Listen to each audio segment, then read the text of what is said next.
Finally, I actually get to talk about the scarcity mindset today. So, I had a revelation about, I would say, 2 weeks ago at this point, where I realized a problem I had, but I also unintentionally learned about a pretty cool thing called the scarcity mindset. Now, it's not cool in itself in that it's saving your life or something like that. In fact, it's doing the complete opposite and causing you problems. So, what's the scarcity mindset? What the scarcity mindset boils down to is basically your brain saying that what you currently possess is all you have. So I'm going to use myself as an example right quick. Right now, I have a small YouTube channel. I've got some friends. I have family. I live on the east coast of Canada. My scarcity mindset would basically tell me that's all I have and that I have to hold on to those things for dear life because if they're gone, they're gone. I can't get it again.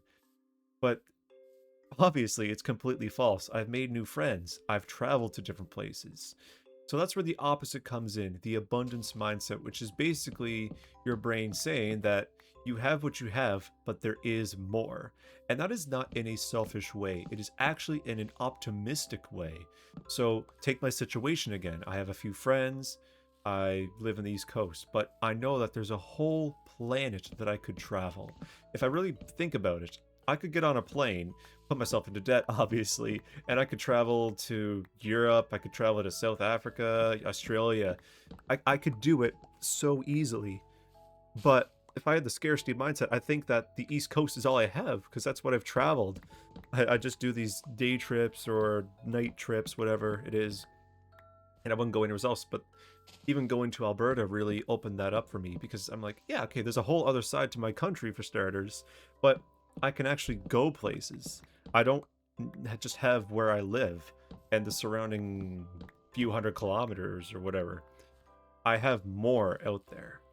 So, what the scarcity mindset really can do is pretty much make you feel that you're stuck in ways. So, for a lot of my life, I've had the scarcity mindset, and this has led to attachments, which is a problem that was actually part of that revelation that I mentioned earlier.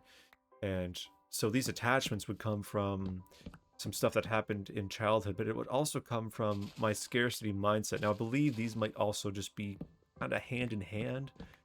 Not quite sure on that, but I know that they're pretty similar in nature. So let's just assume that they're hand in hand. So my scarcity mindset and all that would end up keeping me in bad relationships. So I could use a friendship I had, a relationship I had. Those weren't healthy. And eventually, some of them, some other friendships and relationships, whatever the hell they are, would basically start to lose their ability to serve, which pretty much boils down to fulfillment, reciprocation. There's a lot of different factors that come into it. And I'd stick with these kinds of people, but the problem, I'd be sacrificing my own happiness for that. And that's the thing is I knew I was not happy, but the scarcity mindset was telling me that, okay, if you leave this person or if you stop doing this thing, well, okay, well, what are you? You'll have nothing. But that's an obvious lie. There are 8 billion humans on this planet, and there are countless opportunities out there. What you have right now is not the only thing you'll have. There will come opportunities. They just may take time to show up. And that's where you have to really fight through the scarcity mindset and think with an abundant mind. So sit down right now. What is causing you problems? What's fueling that scarcity mindset? Is it lack of people in your life? Is it lack of opportunities?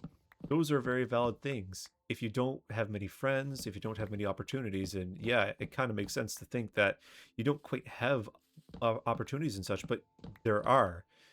They just aren't there right now. And as cliche as it sounds, things will happen. You just have to wait. And that's where patience comes in. And as you work on that, you'll have an abundant mindset.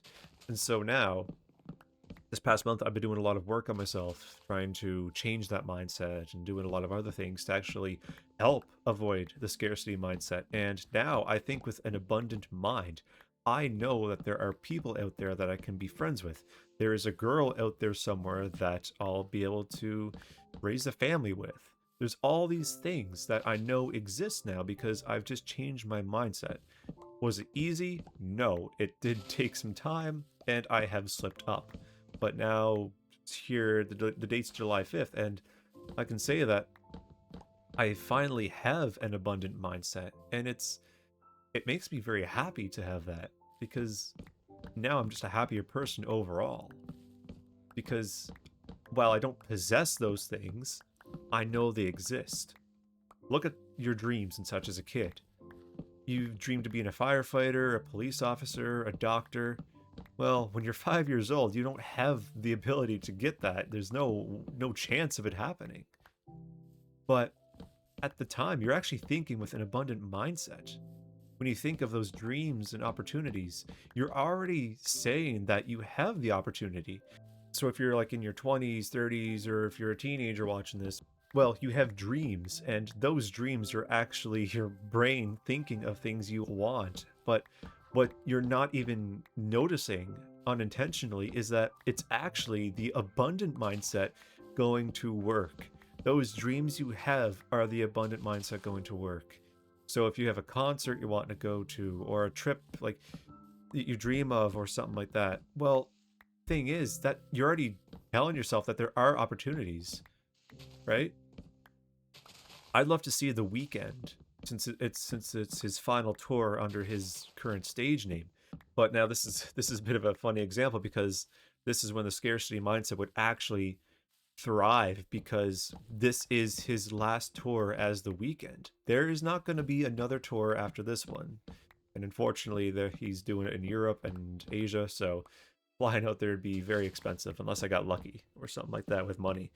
But what I'm actually thinking of is that while I may not be able to see The Weekend, I'll see Abel Tesfaye down the road. But it also opens my eyes to other opportunities if there's another artist. So here in Canada, we have a country singer, Brett Kissel. I'd love to see another one of his concerts one day because I actually got to see one of his concerts not long ago. Such a cool experience. And but thinking of that, even though it even though he came to me, I could go to him. He's got a concert in Alberta or some other surrounding province around there. Well, I could go to it. And so it's a snowball effect, and it bleeds into other aspects of your life. You start realizing that there are more opportunities. You realize that what you currently possess is not the only thing on this planet. So that's why I would encourage you to actually plan a trip, plan a concert, do something that broadens your horizons a little bit. It doesn't have to be crazy like a trip across the country or across the world, but that's a way to do it. But once you're done of that thing, write down how it made you feel and think of the things you did. Write down everything you did. So I'll use my Alberta trip as an example right quick. I went to the two big cities. I went to Banff. I went to Drumheller. Those are places that here on the East Coast we don't have. We don't have great big valleys. We don't have great big mountains. But out there, there is. And so I can sit here and think right now, they exist. And there's more things that exist than just what I have right now. And that is the joy of the abundant mindset. So with that being said, that's kind of the video for today. I wanted to really touch on this topic and dive into it a little deeper. Bit of a shorter video, but I've been really passionate about this subject, and I forgot about it for a little bit, but I thought, yeah, now's a good time to actually talk about it. So with that being said, thank you so much for watching today's video. We'll catch you in the next one. Cheers.